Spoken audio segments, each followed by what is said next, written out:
Welcome back to What's New with Mead. We're in episode 58, and I have a very fun guest with me tonight. I have Will, better known as Chef, on the Mead internet and all the forums. You've probably seen him. Here to chat about his experience, of course, kind of the world of Mead as he's seen it grow and expand and, fall into pitfalls and all those things. And we're just going to get into the weeds of Mead, which is fun. So, Will, welcome to the podcast. Yeah. Thanks for having me. It's certainly a pleasure. Well, I know for a fact that people listening right now, if they have done any research on the internet, have stumbled across your name in some facet, especially when it comes to Reddit and Discord. And I don't know how much you're on Facebook and those things, but I'm sure you're that presence might not be there, No. but the big ones that I think are being Discord and Reddit, where people always are asking questions, have seen your name. So it's kind of fun. Hopefully it's fun for them to put a face to a name and kind of hear more about you. Yeah, absolutely. Like I said, I'm always happy to shoot crap about Mead. So it's really a pleasure being here. So tell us about you. You have, obviously, your name's been around, but where did you get started with Mead? Was it Mead in the beginning, or was it beer? Like, what's the origin story? Oh gosh. So I first started brewing anything probably about a decade ago. I was living in Nashville, Tennessee at the time, and back then the liquor laws were such that basically any store that was selling anything more than 6% ABV could only sell things that were 6% ABV. Wine opener, 0 ABV, couldn't sell it.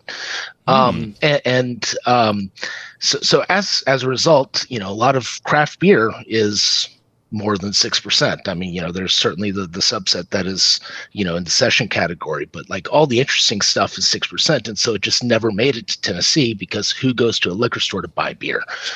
So I started brewing beer and brewed a couple mediocre extract batches and swore it off as soon as Tennessee changed laws. And all of a sudden we had great craft beer. And why would I spend all this money to make crappy beer when I can pay people to make great beer? So I swore it off for a while. Then when I moved to the suburbs in Minneapolis, there's a state change in between those two. I discovered that I was allowed to keep bees.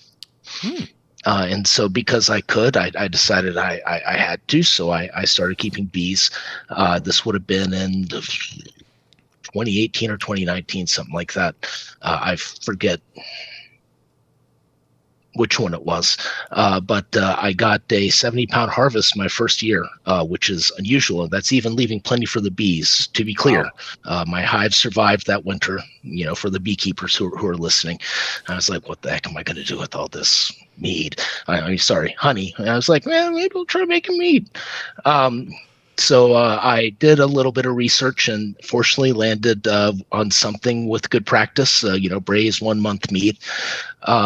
So I made a couple of those and they were not bad. Yeah. But not good. Yeah. I think there's still a couple bottles in existence that I gave people. I'm trying to get them back. I've been there. Like, hey, I'm sorry, I gave you this. I got to have it back. I've had a couple of those for sure. Yeah. So then pandemic came and I just went absolutely hog wild. And so, it's sort of consumed all my time, up until about, 9 or 10 months ago. I didn't have a whole lot of competition besides my wife. And then, my wife had a kid and all of a sudden I haven't brewed anything since the kid got here. Oh, yeah. Yeah, that is we know some people, doing the most, BC. He's somehow making it work. I don't know how he's doing it, but he's managed to still do a little bit of brewing. But he's talked about how hard it is to balance kid. BC is definitely doing the most. No, I'm actually, sort of, getting back into it. I pitched a few weeks ago, Valkyrie's Horn mead competition up here in Minnesota. sort of late September, I think, something like that. They do educational meets every year, and they asked me to, along with a few other people, Adam Bystrom and Nathan Stiegman, I think, are also brewing meats. But we're doing the same honey, mesquite honey, traditional, say 10%. Each of us is using a different Kveik yeast, and we're doing one sort of cellar temperature, in my case 65ish, and one hot 95.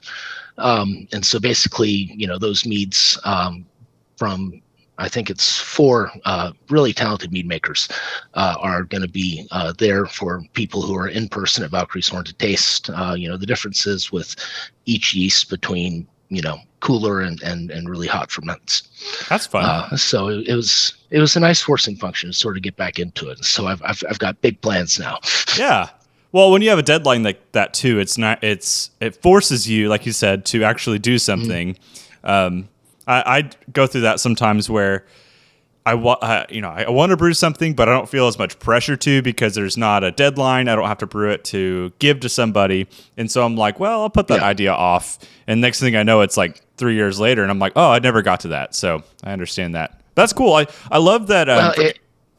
Go ahead. No. I mean, I was just going to say that, like, sometimes brewing to a schedule can get to be a little bit much for me. I mean, that's one of the reasons why I don't think I'm really doing competitions anymore, is I was just getting analysis paralysis with my meads, and I just couldn't commit to getting them bottles. And yeah, it just became a little bit too much stress. I'm only doing Minnesota competitions now. I'm not shipping stuff off. It's too much money. Well, you're in a great area for competitions, because there's a lot of, if no one knows this, or if anyone listening doesn't know this, Minneapolis, Minnesota area is like well known for like high quality mead, high quality meaderies, mead makers. When you look at the like top names that are home brewers that are just like you hear around there, it's all Minneapolis area. Now, of course, there's other places in the U.S. where there's like well known, but there's like a little hub, and it's always interesting to me to like, I don't know how it got to be that way. Maybe it's just everybody was friends and we're like, hey, let's just do this together. But it's really cool that that's happened. Yeah, no, I mean, it was really sort of funny when I, started making mead. I was like, I bet not a lot of people do this. Maybe I'll start a Minneapolis Mead Makers Club. And I started doing research, and I was, oh. Yeah, it's already been going. Yeah. No, I think it's largely attributed to a bunch of guys, I think in the 90s, who were really excellent mead makers. One of the names that I remember is Kurt Stock, who's really well known in, like the Big Fruit, Melomel area, from what I understand. Him and a couple other people like really formed a core group of really dedicated mead makers, and it's just sort of paid off over the last 20, 30 years. Yeah, that's really cool. Part of me is like, I want to do that around my area, but I know it takes a lot of time, a lot of effort, and it's not something you just like say, hey, just start brewing mead. It's like they have spent hours and hours drinking mead, hanging out, and actually analyzing their stuff and developing palates. It's quite the task. But you mentioned Valkyrie's Horn, which I think another thing I want people to know. You talked about brewing for their specific little tasting every year, and you know this, but some people don't. They do some sort of tasting that is supposed to be educational, and so I love that you guys are doing one. What yeast are you using? Are you brewing cold, or is it like a different yeast that you're all brewing cold? And then hot? So each mead maker has one yeast doing 2 batches side by side, one hot, one cold. I'm using Hornadal. I know someone's doing Voss. I don't know. I don't really speak Kveik, so I don't know what the other 2 are. Yeah. Maybe Lutra is one of them. Yeah, I don't probably know. Well, that's pretty cool, though, because that's also a test I've wanted to do, because it's interesting to think about the polar opposites. What is a Kveik yeast that everybody talks about brewing super well, at 95 and above going to do at 65? And I know like Lutra specifically talks about it. They like say this is a pseudo lager yeast that does well at lower temps.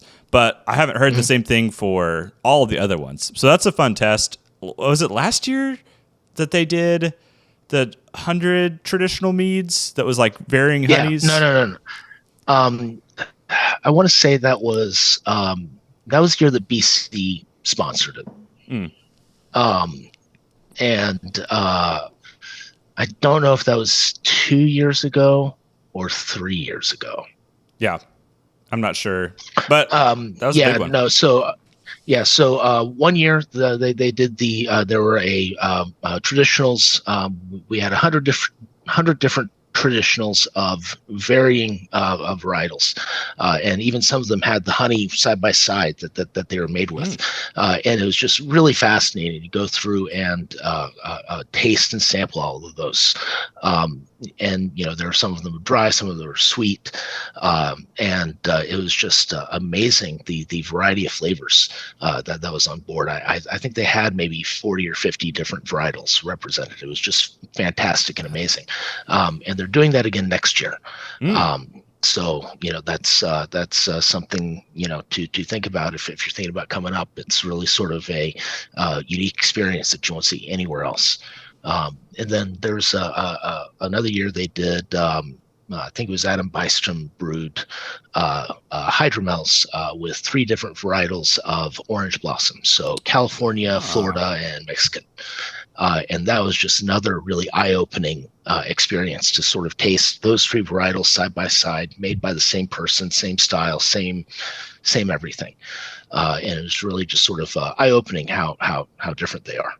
Yeah. Well, and that's only that little segment of the tasting is not the whole competition. That's what's cool about Valkyrie's Horn is that that's just something they do for the live people. Like you show up to the live event, not only do they give out prizes and whatnot for those things, but there's that cool tasting experience every year. So if you are local to the Minnesota area or you can make your way out there, go check it out. Go be a part of Valkyrie's Horn, the live event especially, because I think you'll experience that. And obviously Will's going to be there and bringing his own mead. So that'll be kind of cool to get to taste some of his own stuff. It's kind of fun. I bought 2 entries in Valkyrie's Horn. I haven't quite decided what or if I'm going to submit. I need to. I'm actually tasting something right now. I'm trying to make decisions about. Yeah, a little research. But I will definitely be there judging. If you're in the area, or like it's even worth traveling, volunteering to be a steward is a great way to get involved. I think being a steward is the best job at a competition because you get to try a lot of meads, more so than even the judges. And last year they walked away with a whole bunch of bottles each of commercial meads. So if you're looking to expand your palate and you're in the area, volunteer to be a steward, and you'll get to come to the social events, and it's really a great time.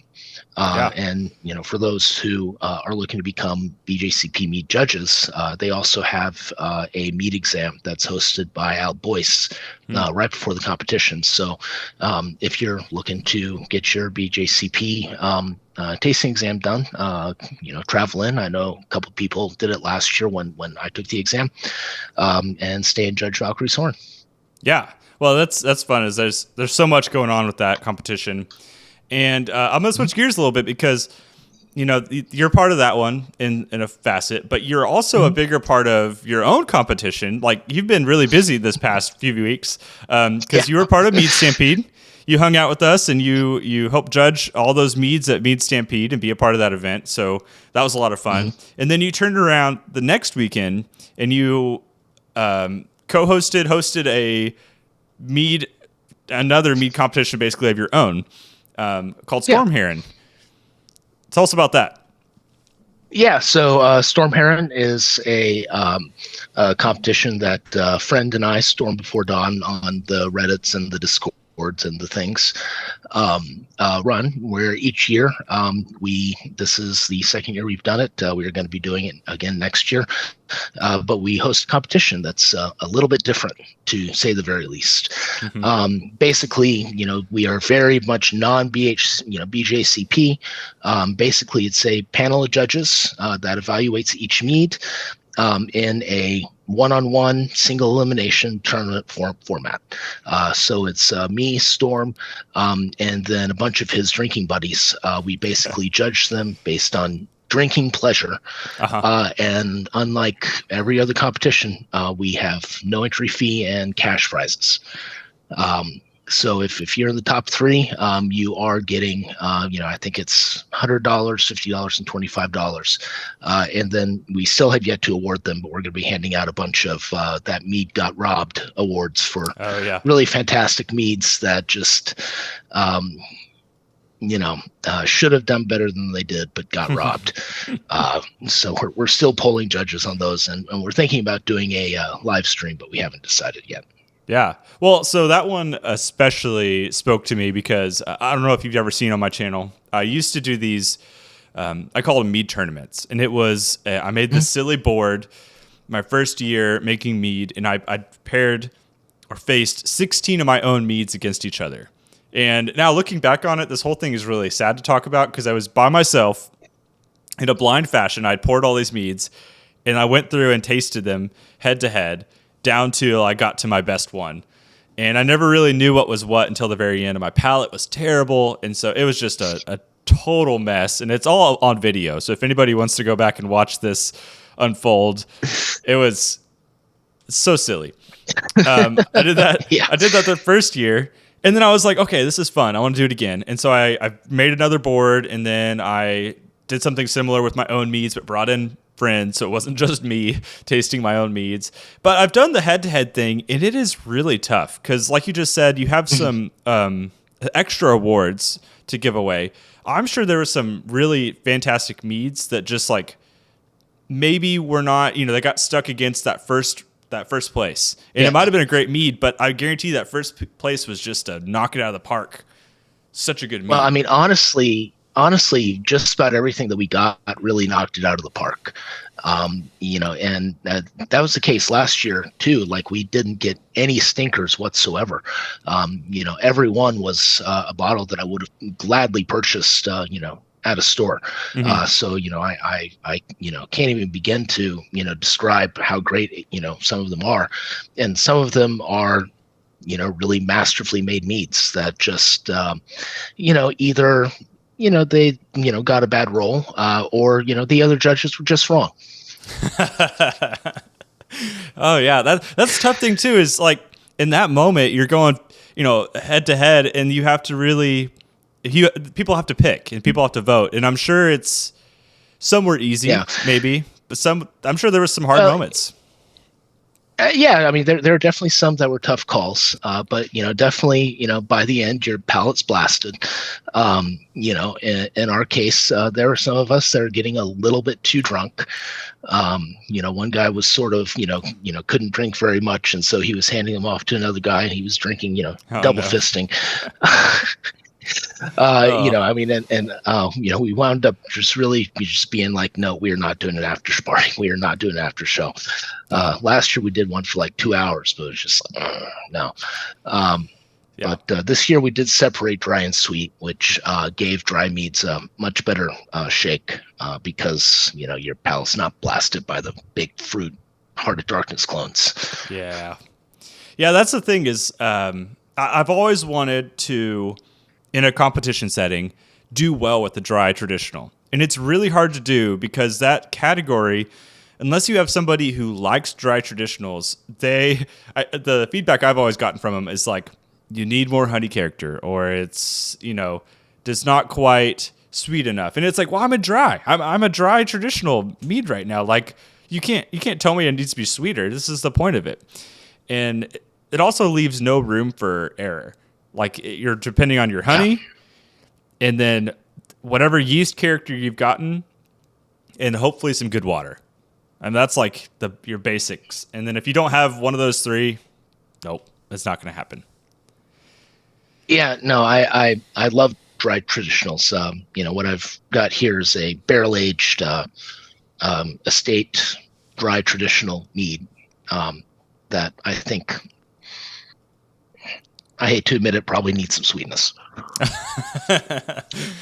Needs more raw honey character. Raw honey. Have you ever heard that on a score sheet? Um, no, I haven't heard that on a score sheet. I've never gotten that comment. But then again, I've only ever submitted dry traditionals, which if you have raw honey character in a dry traditional, you may have done something wrong. Yeah, that's true. That's true. So you, in your experience, you've obviously hosted mead competitions. You have been a part of tasting and judging mead competitions. It seems like you just said, you've only submitted dry things. Do you find that your palate is generally seeking after the dry stuff at this point, or do you kind of swing to where you go for everything? To be clear, I've submitted many sweetness levels just in different categories. In traditional, I've only ever submitted dries. I see. And they've done okay. I do wonder. I mean, I wish there's no way to do this, but it'd be so interesting to see, like, if you took all the dry traditional scores all around the U.S. and you figured out what the average was.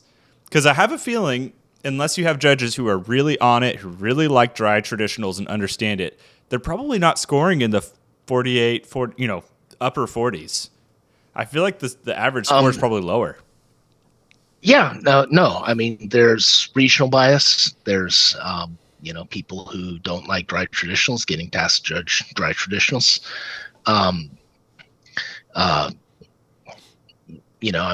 Competitions are a very inconsistent source of feedback. Sometimes you'll get great judges, and sometimes you'll get me. Sometimes you'll get, really unhelpful judges. It's really not terribly easy when you think about it, trying to be truly subjective about trying to figure out, which mead is better, right? I mean, everyone has their preferences, and it's really hard to sort of escape those. Yeah. And so, it's going to depend, does the competition have two people who really like dry traditionals? In some areas of the country, probably not.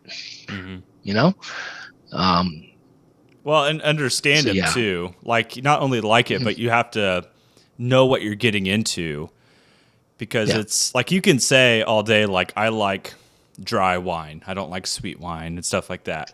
But that doesn't necessarily mean you have the palate to be able to pick apart something and say, like, oh, well, I am picking up this, and I'm picking up this, and I'm picking up this yeast character or whatever. So it is a challenge. And the regional thing I find really interesting too, because there are, I've noticed that as I've submitted to more competitions, I feel like, not that I have any true context of this, but like, I feel like there's a little bit of bias, and I'm starting to understand, like, this little region of the world might cater more towards those big fruit melomels. They love those super Heart of Darkness clones. And these people might like more of these fruity or hoppy character meads or blah, blah, blah. And so it's regionally, when you, like, I don't want to say play the game, but that there is a little bit of a game to be played when it comes to judges. Like, you can start to send your stuff off in a better capacity. Yeah, no, and that is 100% the case. I mean, I do know that, a lot of the people who win tons of competitions nationally, a lot of the contenders for National Mead Maker of the Year are very good at playing that game. I mean, I know a couple of them for a fact who adjust on a bottle by bottle basis, depending on the competition and the region that they're submitting it to. Wow. I had not heard that, but that makes sense though. That also seems, personally, I can't fathom doing that. I'm like, I got this whole big old batch of thing. I'm just going to put it all in bottles. It is what it is. I'm not necessarily looking to feed it specifically to people. So to my understanding, what this person does is, they bottle it all the same, right? But before they send it off to competition, they open one, they do a bench trial, and based on the competition they're sending it to, how it is at that point in time, they'll squirt a little acid tannin adjustment to each bottle and recap them. Whoa. I mean, It makes sense. It's smart. I just would never do it. They are both very well known mead competitors. It is. So if it's something to think about if you want to compete on that level. Right. Well, I think everybody wants to submit to a competition and do well, and that's part of the challenge of being a competitive mead maker. Is like, one, you've already spent so much time and money to create the product. And the next thing you know, you're spending $10, $15 to enter said product. And then you got to go spend $10 to $20 to ship it. Like, there's no way anybody's just like, I'm just going to throw away money and not really care about doing well. Like, everybody wants to do well. Yeah.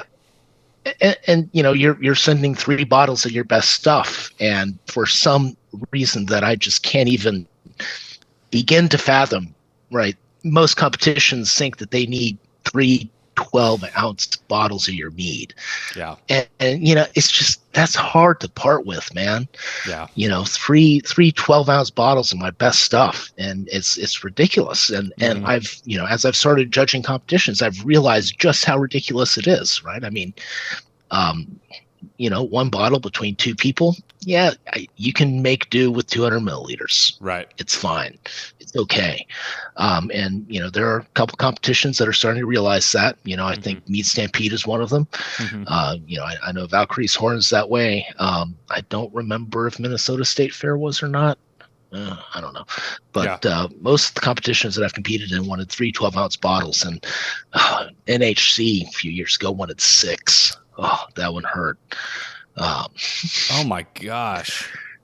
And that's for NHC is different because it's per round, right? Like once you get through round 1, do you have to send more? This was during the pandemic. Oh, okay. And this was a year that a lot of people had a very, very bad experience. And so basically you had to ship everything in, whether you made it that far or not. Right. So I got knocked out in the second round or something like that. But, I still needed to send 6 in case I made it all the way. Damn. And the score sheets that year were beyond atrocious. I mean, it was a huge scandal. And I know that I was irritated enough that I swore off NHC forever. Yeah. I mean, it was just, and the response to it was not good, and bad vibes all around. I remember hearing some talks about that, and I've never done NHC. I've always thought it'd be fun, but then I look at the entry fee per bottle, per mead, and I'm like, I don't know if I can justify that unless I've got like, one, I just know that people who are submitting on that level probably are sending that bottle that's been sitting for a year or 2, and it's like literally their best stuff. And not to say I don't collect my best stuff, but I'm like less likely to hold on to some things. I like to just give it out and, move on to the next thing. So it'd be fun to try, but I'm not in a rush by any means. So I want to switch gears a little bit. If you don't mind, I want to talk about, because I think we kind of talked about this before we started. You have a really unique perspective on mead,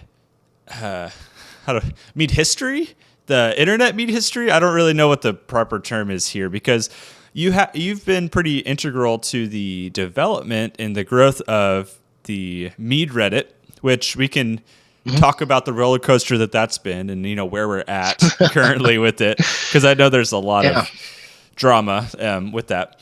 But when did you said it was 2018, 2019 you got started on the Mead Reddit or social side, I guess? Yeah. I think probably I got involved with the Mead Reddit probably sometime in 2019. And that's also about when we started the Mead Hall Discord server. Mm-hmm. Yeah. So like,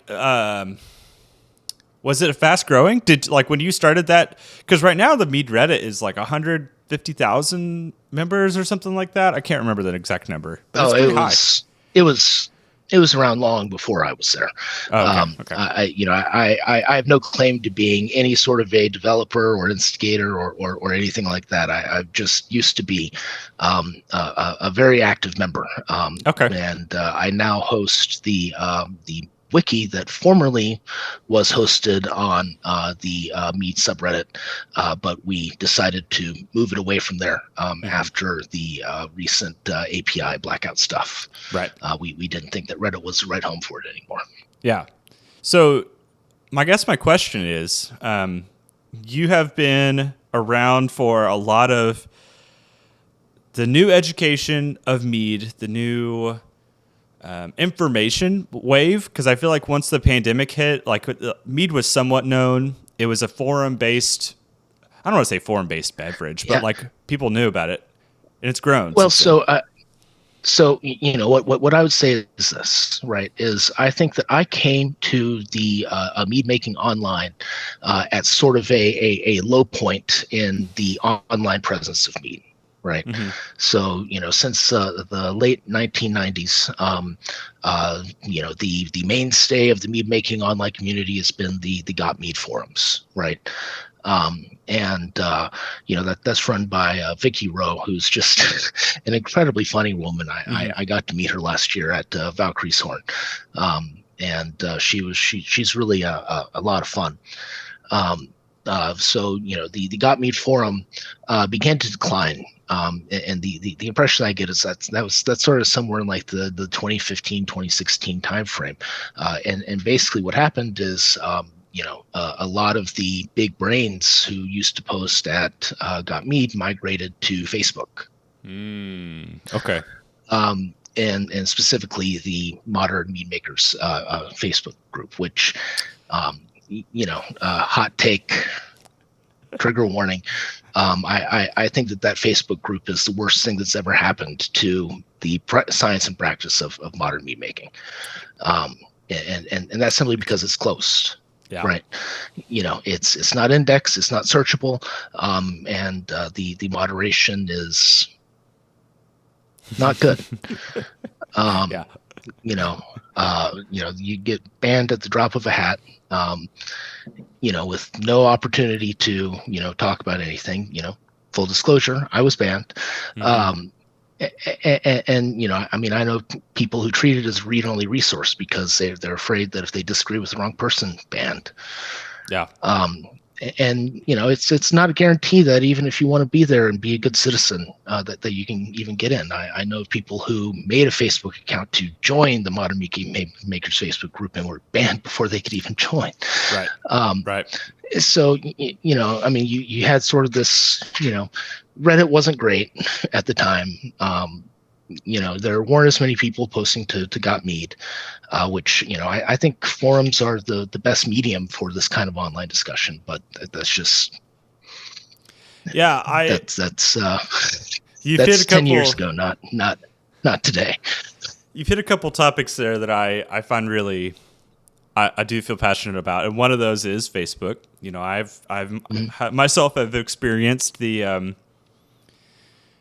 interesting clientele that come through the Facebook mead making, and there is I made one a long time ago, a Facebook group, because I was frustrated with a lot of those other ones, those big mead groups, because of those things you're saying, and I was hoping to make something that was different, that would be approachable for people who just wanted beginner information, that were not going to automatically get kicked to a they'd be asking a basic question and it'd always just be don't even ask that question. Like silly stuff like that, or wrong answers. Like Joe Schmo, who's made one mead, would start to talk about his experience with like 3 different yeasts. And you're like, you have no idea what you're talking about. So I made one and it was a lot of work and not always a lot of fun.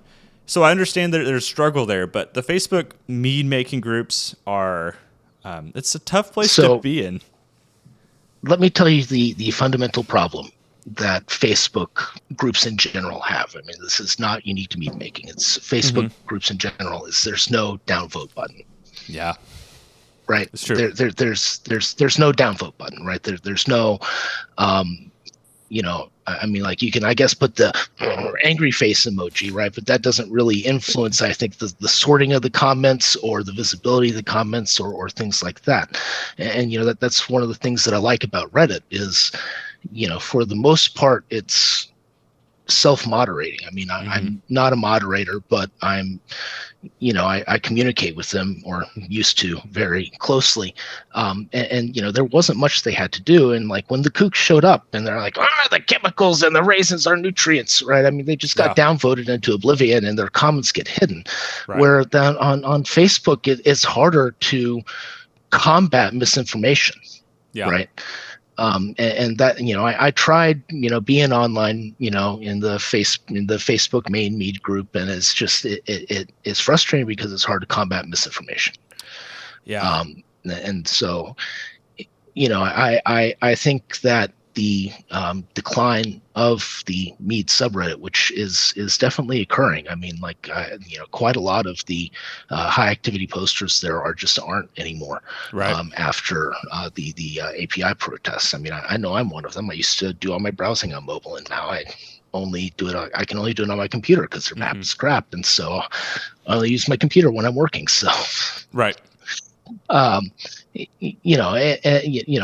think a place like Reddit is important, because I think that, it's important for these conversations about Mead and these experiments that people publish and, their experiences and things like that. Like, I think it's very important that it be, indexed, like on Google, like I can search for it. Yeah. Because otherwise, it could all be lost if, Facebook does something weird, or it's hard to discover because you have to know to go to this group and search for this thing to find this thing. Like, that's why I think places like .mead is really a great place. I just wish that forums were an attractive way to interact socially in 2023, but that was 15 years ago. I want people to be able to, I think it's important that people be able to ask questions and respond to each other, and keep conversations going. But the problem with, I think, a lot of those big groups, Facebook and even sometimes Reddit, is like, you don't always know the experience someone has unless there has been some sort of vetting process. And, I liked that Reddit had some, I'll say appointed people as like, I know this person, I've seen their experience, I've tasted their mead, I understand their understanding of Mead and what they can tell you. Facebook doesn't always have that, and it is a social platform, and so there's a little bit of like, I've noticed people who are in those roles might not have always been knowledgeable. It might have just been, well, I know Becky really well, and I want to make her a public figure here. And next thing you know, Becky's telling people all this information about things with limited experience, or just wrong information. And so I've seen that frustration. Yeah. It's hard. Yeah, I mean, I know exactly what you're saying.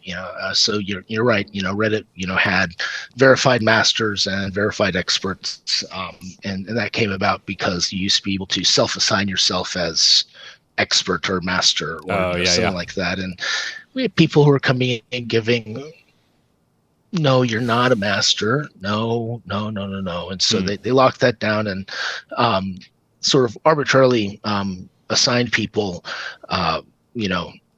verified status, basically based on, did they know you? Yeah. Right. Yeah.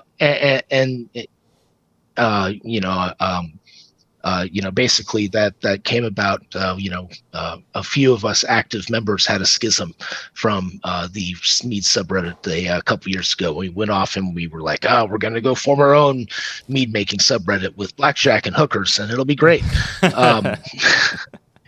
And so eventually we sort of healed that schism with the Army moderating staff, and a bunch of people who were part of that protest joined the moderation staff, and so they were there when they were choosing verified people, and so Yeah. That's why I'm verified. But I mean, we did have plans to have a way to become onboarded, to become verified. Like if you wanted to be part of the community and have that tag, we were intending to eventually develop some process for that to happen, and they may still do it. But I think that those plans have really been put on the back burner just because they're also suffering from reduced time interacting with Reddit. Yeah. Because mobile apps don't work anymore. Yeah. Well, and I guess it is a perpetual problem in that, like, anytime you have something that is self-governing without the sort of vetting process, you're always going to have those issues of like appointing those leaders.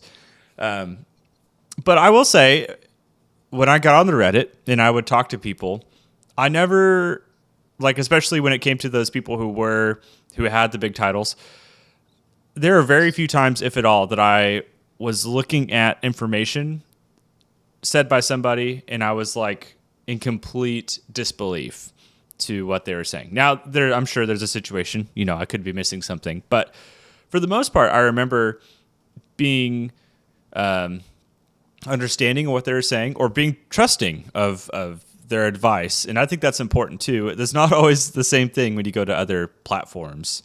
And that's what's tough about having something that is such a community-based thing without somebody who's a big leader. And I know that, I don't know if you ever heard about the Mead Institute. They really wanted to... Oh, yeah.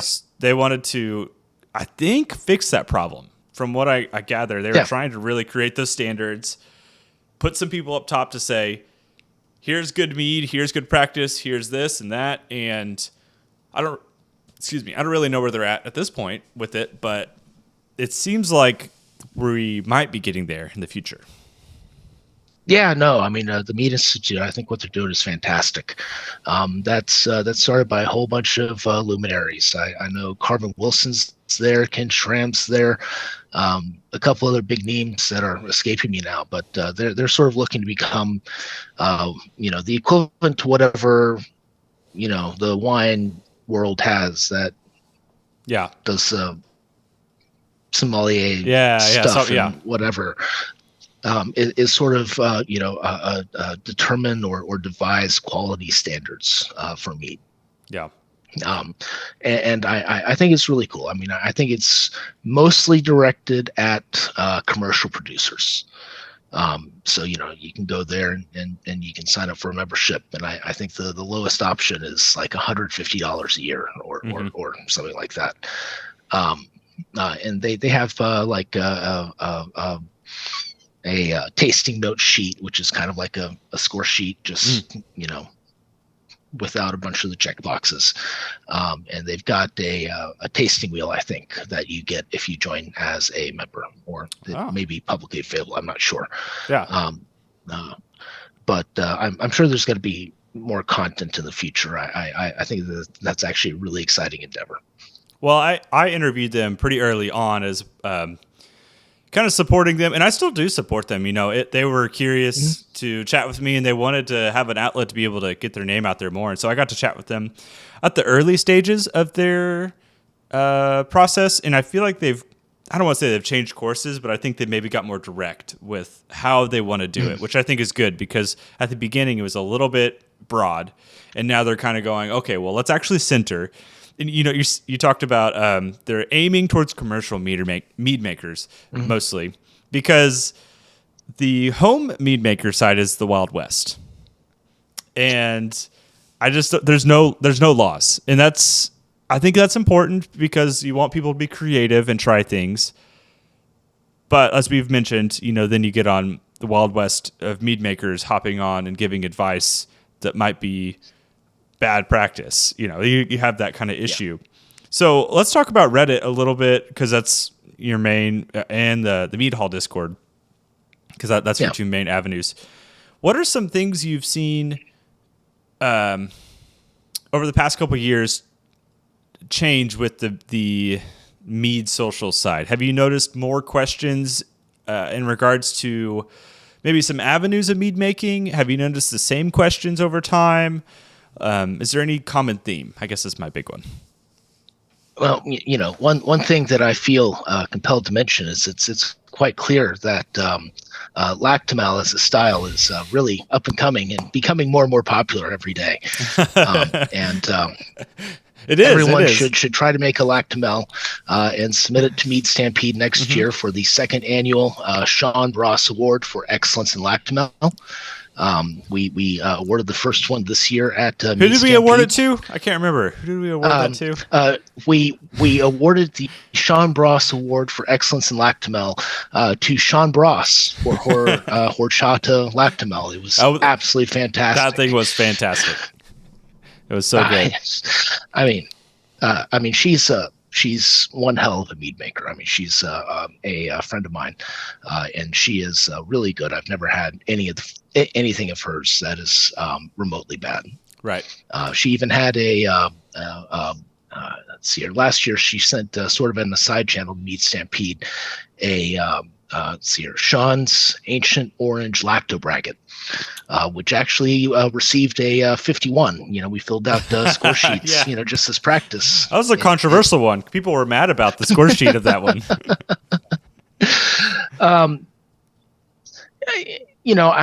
think, over the years, questions have gotten better. Replies have gotten better. It's a sort of ebbed and flowed, of course. But I mean, like over the course of time that I interacted on Reddit, like I think the overall quality, really did increase. And this was, a lot of the stuff that we were trying to get the Mead mods to do, which is, we made the information that we needed to help you more obvious, and made the wiki, which is a fantastic resource for anybody that's not aware of it. It's I think probably the best free organized repository of modern mead making process on the internets. Yep. But it's meadmaking.wiki. We'll be opening it for edits here probably in a few weeks. We're still working through revising contribution guidelines and things like that. I think I've been in the Discord server for pretty much since the inception, and I think that it is a great resource. Right. I think that, Discord and Facebook/Reddit have very different formats, right? One is a conversation and the other is you make a post and then have a conversation about that post, right? Right. And I think Discords are also a really valuable format because, like sometimes you have a question and it's like, do I want to make a whole post about that? Right. The more conversational format, I think appeals to a lot of people, right? Because, making a post, you're in front of everyone and, everybody's going to notice it. Whereas like, if you're just making a post in a, chat room that's, labeled hashtag Hydromel in a Discord server, right? I mean, it comes with a lot less like mental overhead. And so I think that, we're seeing a lot of people who might not have otherwise asked questions.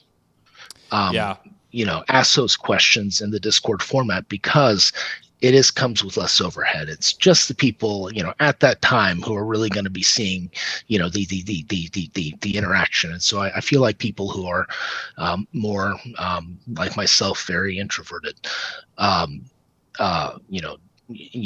that's a great avenue for them right now. Of course, the downside is that Discord search sucks, and so it's hard to surface archive knowledge, and that's really a problem with the platform. But I think it's still valuable to have. I know that I've made a lot of friends there, and there's a lot of inside jokes for people who visit that you may not understand, that were sort of from the early days. And we've sort of gotten to the size now where where new inside jokes don't really form very much. It is. You're mentioning you're talking about social media or Discord or those things being a safe place to ask questions. And I think that is so important because as a new mead maker, I remember being so green with it that I had questions, but looking at the Facebook side, because Discord wasn't around at that point, and I didn't know much about the Reddit, so I was looking at Facebook groups, and I remember vividly typing out questions or posts or, pictures or whatever I was doing, and having a question and then deleting it because I was like, no, this feels too dumb. I shouldn't be asking this question. I should just go and look through what people have posted. And my biggest issue is that, let's use the Mead Facebook group. Something like, I could be wrong with my number, 50,000 people or something at this point. It is literally the Wild West of opinions. And it is so hard to trust someone's opinion when you don't have any basis of like what they know. I'm gonna try to infer that they know something based off their response, but like if you get down to the nitty gritty of like, hey, I'm making a Joe's Ancient Orange Mead, and I don't want to use bread yeast. What's the better yeast to use? And then people start throwing out all of these other things, and you're like, well, can I trust your opinion? Or stuff like that. It's just, which for anyone who's wondering, no, you can't. The first rule of Joe's Ancient Orange Mead is you do not deviate from the recipe. The second rule of Joe's Ancient Orange Mead is you do not deviate from the freaking recipe. What's your opinion on Joe's Ancient Orange? I'm curious. Have you brewed it before? I did. I actually got a little inebriated a little over a year ago. And threw it together at about 11:30 p.m. one night when I'd had, I was working on a midnight barley wine, and mine fermented all the way to 14.5%, and it is too dry. Yeah, well, that's dry. It's designed, I think, to finish about 12.5%, something like that. I've had a couple. It's fine. Yeah. It's not a recipe that's going to turn anyone off making mead. Right. Right. Like there's a lot of mead online that if people follow that advice, yes, Bruce. Sorry, I had to cough. Modern Rogue is oh my gosh, another one that I see that people have show up with problems. Joan's not like that, right? I mean, Joan's gonna make a decent mead.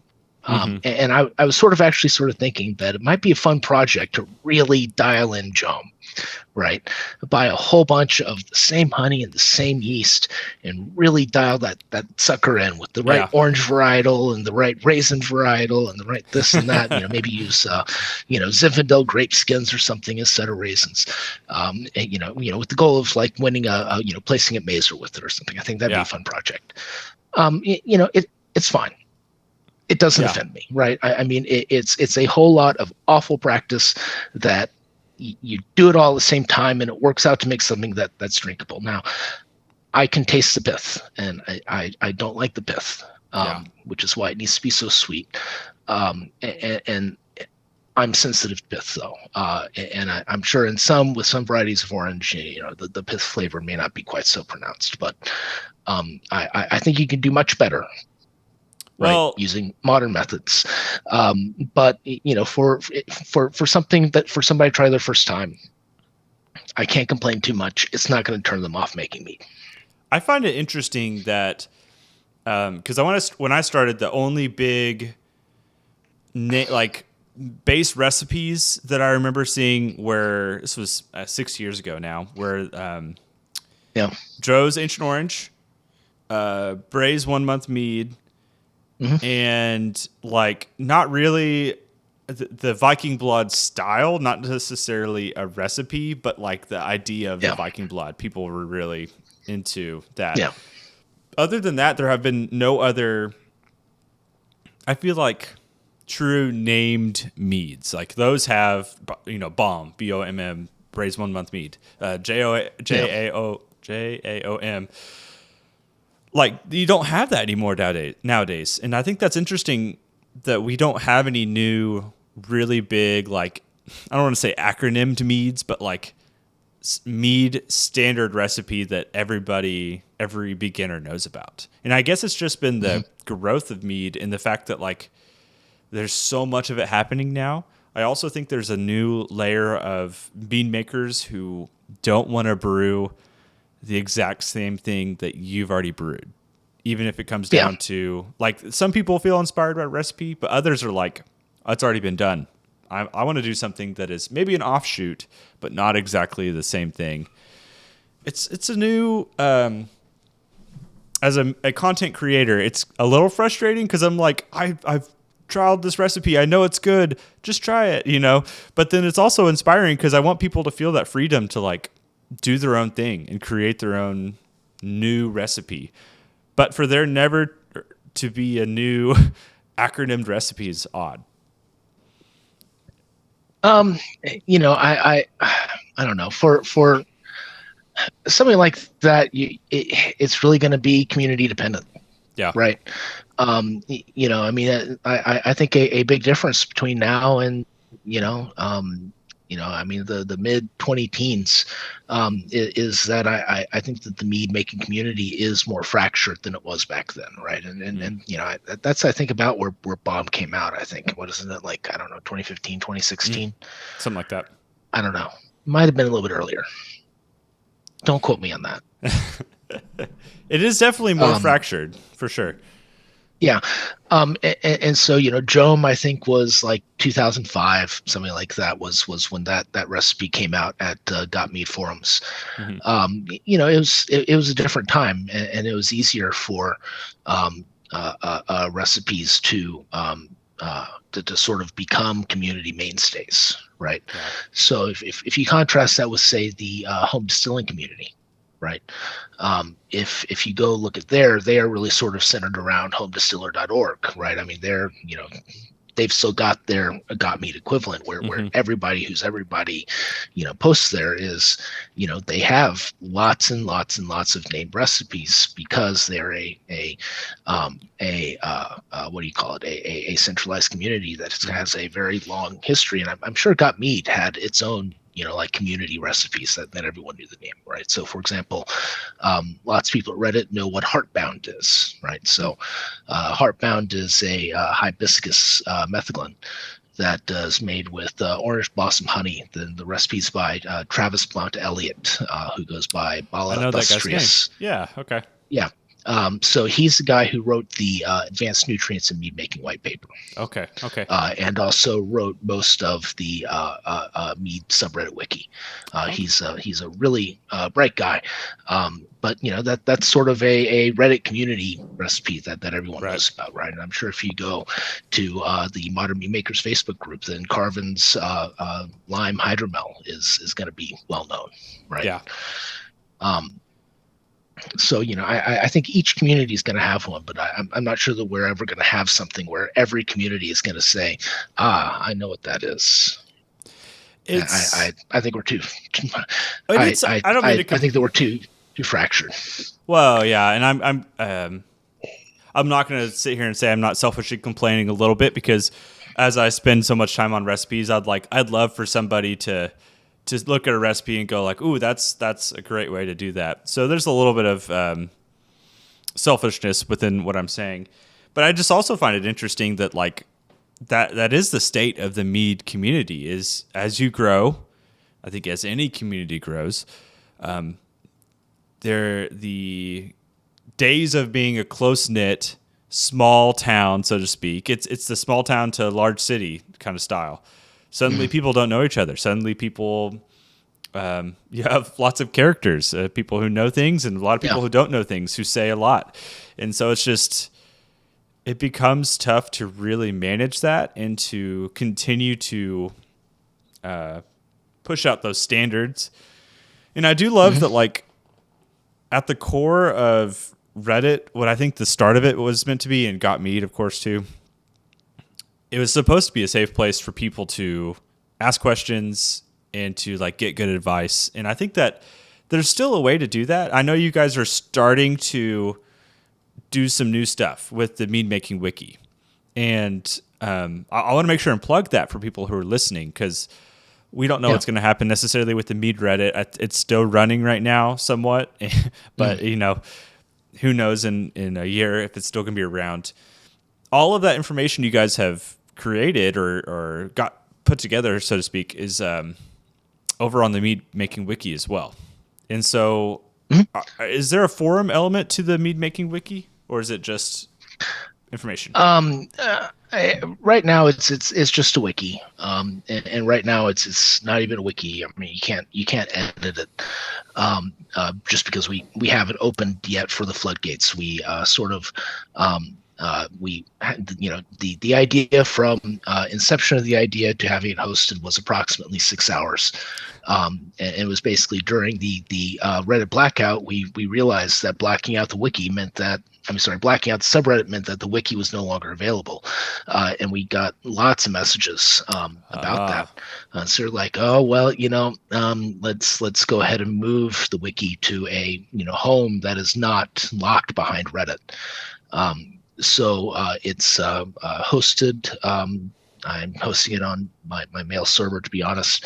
If that proves not be enough, I'll move it to something bigger. But basically, it's backed up against GitHub. There's a GitHub repository that serves as the backing store for the wiki, so that even if I get angry and shut it down or stop paying the bills or die or whatever, the information is still archived in a public format, and that's sort of the publicly available and indexable is a sort of really big deal to me.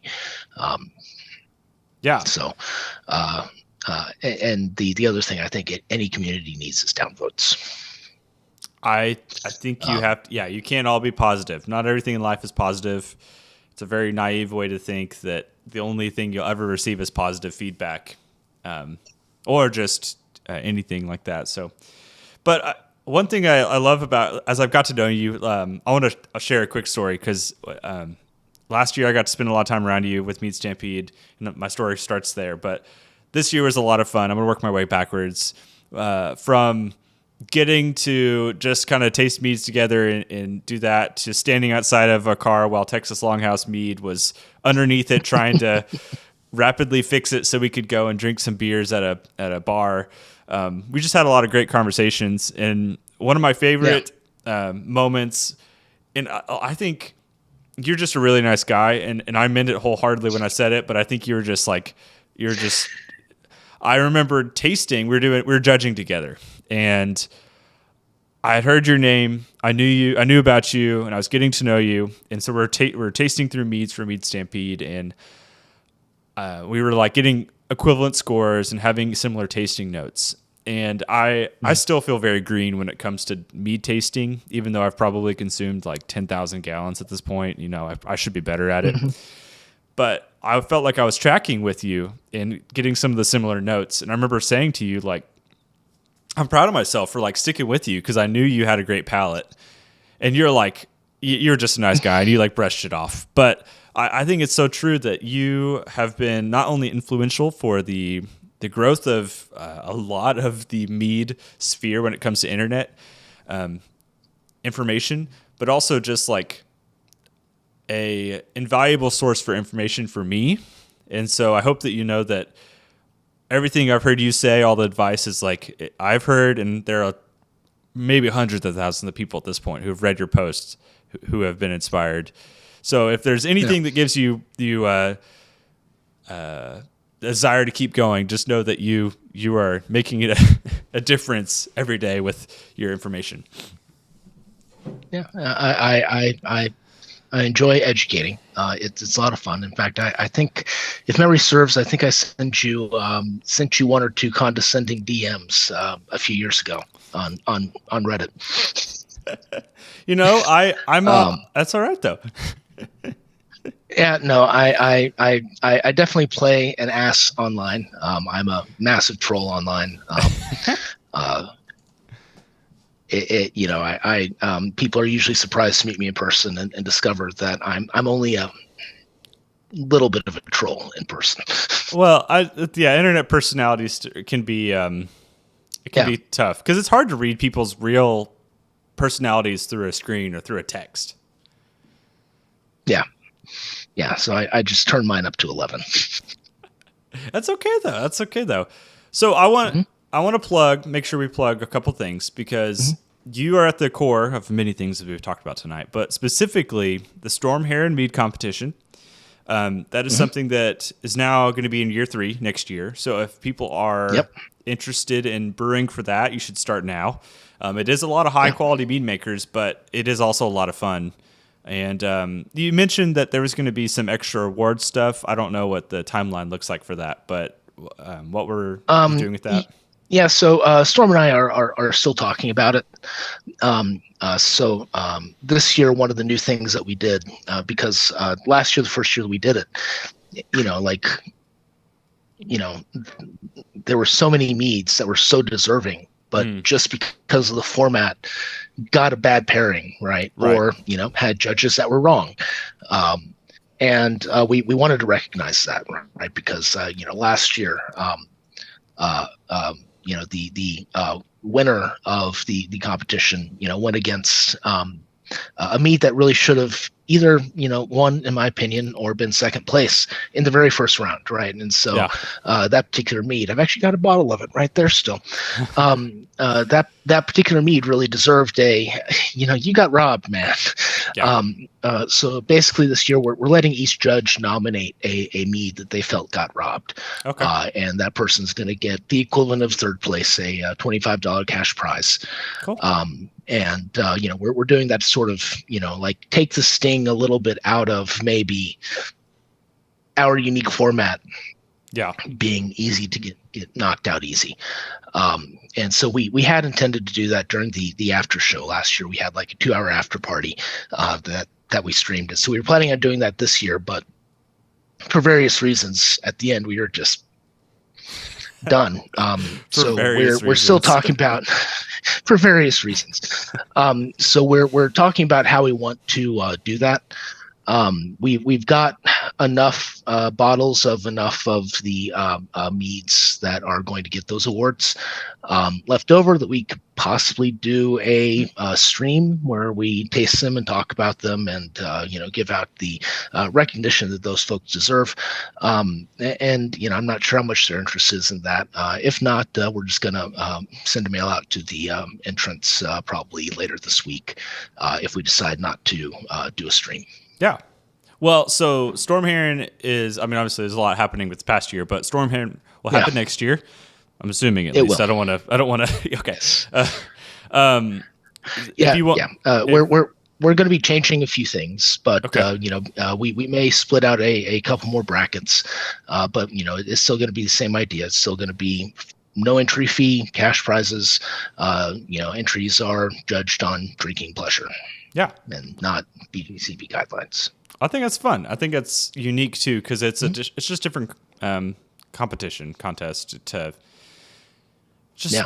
it's Well, refreshing. and selfishly, I think some of the best meads that I've ever tried in my life have been entrants to Storm Heron. Like we've gotten some incredibly high quality meads from really big names, Mm, and I really appreciate them entering because it's been a real education for me. To taste so many meads that should have been mid 40s at least side by side is really sort of a really eye opening experience. right. That's fun. So the other Yeah. one I want to promote is, you talked about Valkyrie's Horn. I know that's not your Hmm. your core competition, but you'll be there, and so if people want to meet you and be part of that tasting for what you're brewing for, if that's the way to say it. Hmm. And last one is the mead making wiki. Again, that is such a Yeah. crucial bit of information, and it sounds like in the coming weeks, if you are experienced and as they begin to develop how they want to do this, but it's going to be a true wiki to where we can start to do more with it. Yeah. And I can't wait for that. Yeah, so like I said, it's a great, fantastic resource of information that's been contributed to by a lot of people over the years. I've written a couple articles, but most of it is written by some other very, very smart mead makers. If you disagree with something that we say on it, then that's great. It's a wiki. We can have a discussion and perhaps update the content if you think we're wrong, and Right. we wind up agreeing that we're wrong. We've got lots of holes that we'd like to fill in. We'd like to have a oak aging guide. We'd like to have a barrel guide. We'd like to have, this, that, and the other thing. If you see that there's something missing and you know something about it, please get in touch with us. Please get in touch with us. We'd love to have you, contribute knowledge to this wiki. It's I think it's a critical resource. So that's at meadmaking.wiki. Well, you guys have heard it here. Will is at the, I'm going to say cutting edge of this next little sphere of mead, the mead industry. I think the homebrewing mead industry is at a teeter point. We're waiting for that thing that's going to launch us forward, and you guys are going to help us do that. And so I can't wait to see what you come up with. Whenever you see Chef on Reddit or you see him on the Discords, now you have a face, and I hope or a voice. Some of you are listening just on the podcast.